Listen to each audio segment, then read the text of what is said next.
I'm joined by Coastal Carolina head coach Jamey Chadwell. Coach, how you doing? I'm doing well. How are you today? I'm good, sir. So I got on a t-shirt and I'm going to ask you if you can't read my t-shirt. You don't have to read it aloud or anything. I just want to get your thoughts on what you see. You cow. So now that you've seen it, Coach, what are your thoughts on expanding the playoff? Well, my stance hadn't changed. I'm for it, obviously. Now with the expansion of the SEC and this other stuff, who knows what's going to happen. But I think what you're seeing, especially this year, if you look at the group of five, you look at Cincinnati, how well they're playing, I think it's merited. I think there's some really good teams throughout this country that never really get the opportunity to have that chance. And if you expand it, then you're guaranteeing every year there's a chance for somebody getting that dance. And once you're at the dance, who knows who's going to boogie down, right? And that's the great thing about it. Well, Coach, it's interesting you put it that way, right? Because I do a ranking here at Fox every week. And one of the things I take into account is who plays whom and what they're doing when they play them, right? In addition to how good you look. So I'm going to play some fun with numbers here, Coach, and I'll just get your thoughts on these. 2019, LSU averages 7.89 yards per play. 2020, Alabama averages 8.31 yards per play. 2021, Coastal Carolina is averaging 8.8 yards per play. Now, those last two teams, they played for and won a national championship. I'm saying, what else do you think your boys have to do to convince people that you're good enough after winning a Sun Belt championship? We're anticipating an undefeated season here to play in that dance in a 14 playoff, let alone an expanded one. Well, the thing I have learned now being at this level is you've got to do it more than 1 year for sure. I think you look back in the past, some teams that had great years, they want to see if you can do it again and again. That's what we're in right now. It's what we're trying to do, and this next stretch of games for us is really going to prove how good we are. We obviously think we've got a really good team, but I think America or whoever right now just sort of, hey, you're not playing nobody. That's what we hear all the time. You're not playing nobody, not playing nobody. So we're going to be playing some people here coming up. And so we'll see how we do, and I like our team. I'm not saying we can get beat by those teams as well. They're good teams.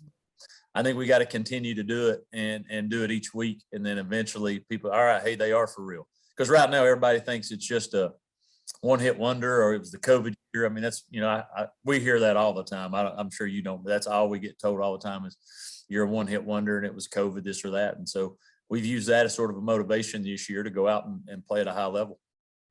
When we spoke over the summer, one of the things that I was high on, that you were high on, is you had a bunch of kids that came back because they had some more they wanted to play for and some more they wanted to prove. And one of those guys that has the benefit of that experience last year, but also the benefit of those veterans returning is GRAYSON McCall. And I was looking at the numbers for him, 79%, 79.8. So doggone near 80% completion percentage, 14 TDs through the air, 1 pick. Y'all put up 263 yards rushing a game. If nothing else, right? Because we know that the Heisman Trophy is more of a pageant contest than most other things. Don't you think that maybe that kid deserves a little recognition on that front?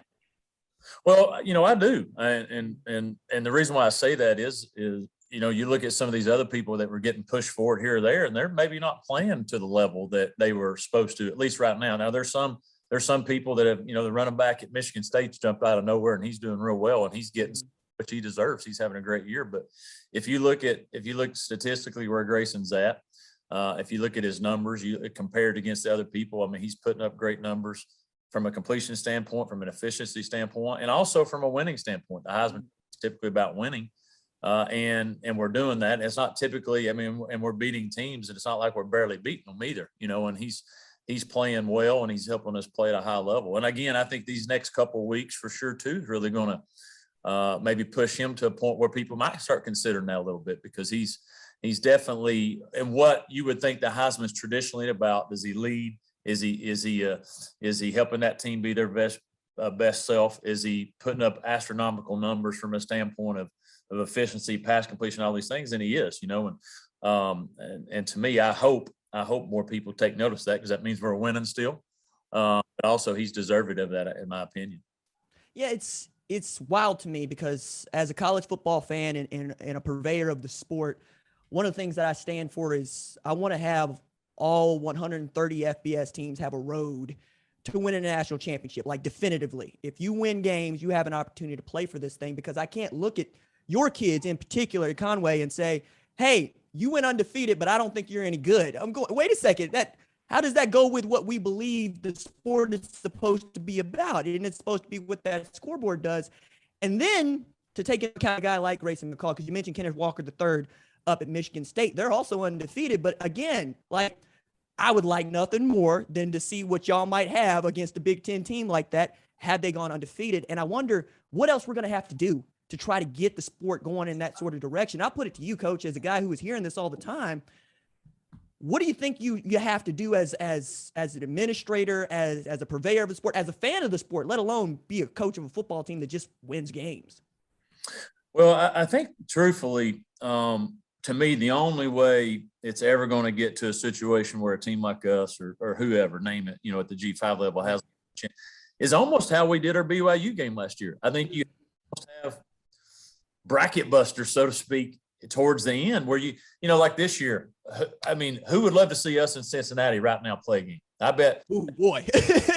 A lot across the country. Yeah, people would love to see that, and BYU before they got beat again, hey, let's.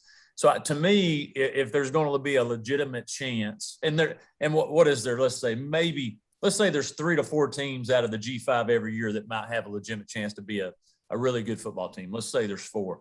Well, let's figure out how we can put those 4 together somehow, however it works out. And hey, the best of that group, man, they're in. They get their chance because they've proven against their conference schedule and against the best that G5 has to offer. And then that gives you a chance to go in there. To me, I think that's the only way legitimately you're going to have a chance, because if you just keep it the way it is now, your schedule is so good where a Cincinnati is playing well and they get a Notre Dame on their schedule and they get, they got another Power 5, I think, somebody else that allows them to where people take notice and say, hey, they are legit. Let's give them a chance. Because right now they seem like they're in a driver's seat to maybe make it, which is good. But the schedule worked out and all those things have worked out in their favor. You'd hope that there's a year, even if the schedule doesn't work out, that they still could do that if they have a good year because of the way they lay out the land of the expansion or the football playoff or whatever it may be. So to me, I think you got to have bracket busters if you legitimately want to give a team a shot every year. See, you're much kinder than me, right? You're willing to put the G5s against each other and have them play for the right to get in. I'm saying we got 10 FBS conferences with 10 league titles. That means we got 10 teams that ought to be automatic qualifiers, and then you get your 6th team. But I'm also interested in this point that you make about Cincinnati and Coastal. I would add Southern Methodist, Texas San Antone. There's a couple of teams that are still undefeated here with opportunities to run the table. And that was one of the things that was bugging the heck out of me last year is before we went into the bowl season, I want to say we had 5 or 6 teams that were undefeated, and we were already willing to put 1 and even 2 lost teams into a playoff for a national championship. And I'm going, are we playing games for a reason here? And that's really what this is about for me. I think that the game should matter and the scoreboard should matter. Coach, I'd be remiss if I asked, like, are you guys getting healthy this week, or are you just trying to hold your water until you can go play somebody else? No, our open date here is coming at a good time. We've been a couple of weeks. I think, we've been banged up, had some guys that were not 100% going into the game, and trying to make sure that you recover those guys, you get as healthy as you can. Our open date's a little unique. Normally you play on a Saturday and then you don't play again for a following Saturday. Well, we played Thursday, but then we play Wednesday. So our open date's a little unique as far as that weekend off. And so we're trying to make sure that our guys get a good chance to recover, get healthy, and then get ready for the next game. But it's coming at a good time, 6 games, and right in the middle of it. And you got, and our toughest 6 are our next ones. And so it's going to be a nice opportunity for us to just get as healthy as we can for this stretch run. Well, one more question about the playoff, Coach, if you will allow me. This number, 12 games that we play, we expanded that, I want to say about a dozen years ago. Do you ever fear that playing 15, 16 games is too much for your kids? Well, you know what? I've not put, to be honest with you, I've not put tons of thought into it.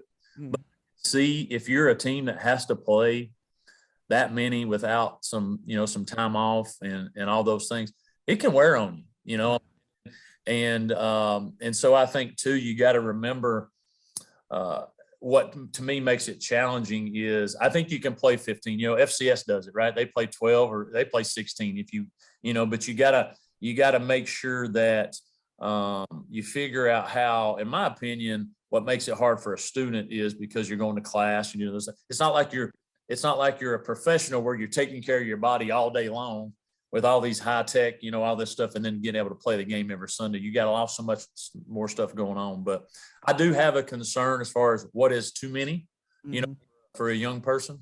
But also I do know if you space it out right, if you handle it the right way, and with all the new ways they're making you practice and hey, limiting this, limiting that, they're doing everything to help your body for a long run. And so I think it's feasible. I think you can lay it out and make it work.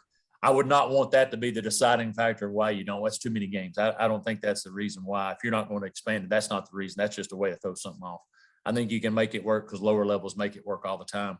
You just got to be smart about when you do it and how you do it. And maybe even you start playing a little bit earlier. Maybe you don't start September. Maybe start towards maybe the last week of August. Give yourself a little bit, another bye week in there where you get your healthy. I think there's ways around it. Well, you mentioned it twice. I'm just going to say it, folks. It's 2014 playoff in the FCS, okay? Like, it's not that big a deal. They make it work. Coach, last question I have for you.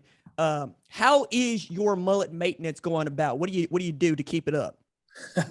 Well, I tell you, it's been growing pretty good. I've been trying to trim it once ever so often because it does. I tell you, I get tired of it sometimes when I get my hair wet and I start saying, "What is that?" And it's right there hanging on my neck. I try to shave and it's in my way for shaving my face. And so, but I try to make it look pretty good. I'll shampoo it every couple days. I'm not every day. I got some nice strawberry VO5 that I put on it that makes it smell nice, and so it's flowing well. It's undefeated right now, so hopefully we can keep it going. I like it, Coach. I like it a lot. Coastal Carolina head coach Jamey Chadwell, friend of the show, and I so appreciate your time here today, Coach. Good luck the rest of the way. Hey, I appreciate you having me on. Looking forward to the next time. Yes, sir. Hey, kinfolk, I appreciate you for watching. Subscribe here and ring the bell so you don't miss the latest upload to the channel. Also, be sure to watch more videos here, like FS1 Studio shows and the best from Fox Sports and Fox Sports Digital.